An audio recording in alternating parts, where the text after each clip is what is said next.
Good day mga ka-green, hanap po tayo i-deliver karon na mga Rhode Island Red going to Davao City. Mao ni sa katong atong gi-post mga ka-green, daghanag nag-PM dayon. Oy, mao ni karon atong pangdalon. Mayong udto mga ka-green, nata karon dire manguha ta og manok kay kato nag-posta nga natay baligya kay mga tutaog Davao. So natay dalon karon. So mao ni naay mo palit dire nato og 3 weeks old.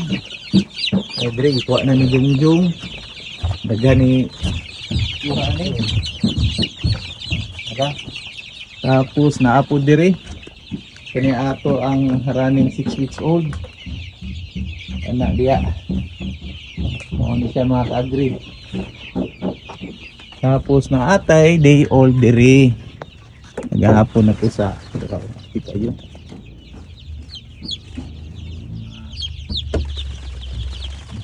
Bagi niya mga ka-agree.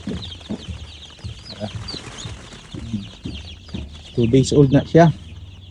Tapos mo ni atong mga breeders diri. Ani. Okay. Ara. So kung padagkuonin niyo ang mga lalaki, mo ni siya. Ang mga babae, lampas 2 ka kilo. Ang lalaki usay maabot ni 4 ka kilo kapin. Yang nakanindot ani mga ka-agree kay kusog kay ni sila mga itlog, brown eggs ni ilang gina-produce nga itlog. Araon naglumlom. Naglumlom 2 ka tuig na gani ni atong September. Pero kusog gihapon kay mangitlog ni sila mga ka-agree. Ara.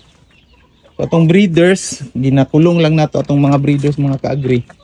Kay delikado man gud kung atong buhian, atong gipaning kamutan nga kulungon lang sila kay ang ilang trabaho magsigilag pangitlog. Tara. So nakapay itlog dia oh. Naka-harvest naman gud kanina ng itlog mga ka-agree. So ang ratio nato diri sa kulungan 8 ka babae, 1 ka lalaki. Tapos nag-extra tag lalaki in kaso og naay murag hinay tan-aw nato hinay mo upa. Balhin na pud nato ipa-relax nya pulihan na pud nato lalaki.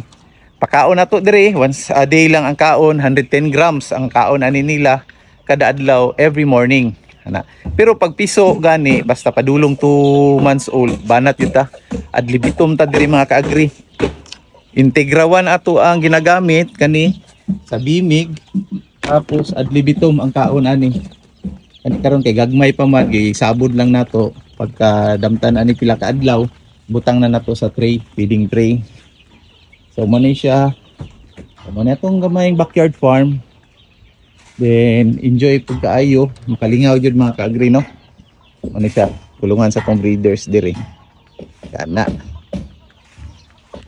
So sunod na pud adlaw basig makabalik tag Davao ganahan mo padala. PM lang mo daan mga ka-agree tapos usahay jud. Mautdan tag stocks no, anam kaayo. Anay daghan nag-order sa ato diri sa dili na to maservan. Samot na ang mga ready to lay. Lisod jud kaayo siya kay usahay 1 month pa lang, dili na kaabot og 2 months, mahalin na ang ato ang mga stocks nato diri. So kana. I-ready nato ni. O dito mo ni ang ato ang mga itlog nga nakulikta. At diri gibutan na po sa chiller dayon. No kayo ni oh. Yes kayo. Naka-chill ni sila. Para ma-store na to og dugay nga tong itlog mga ka-agree. Tapos diri na po tay gisalang ani diri sulod. Ana siya isulod. Uman dito na pinakuliktan ang itlog karong adlaw. Mao ni siya diri. Kana. Right, salamat kay mga ka-agree. Sa mga gusto mo buhi ingani sa maaning nga mga manok.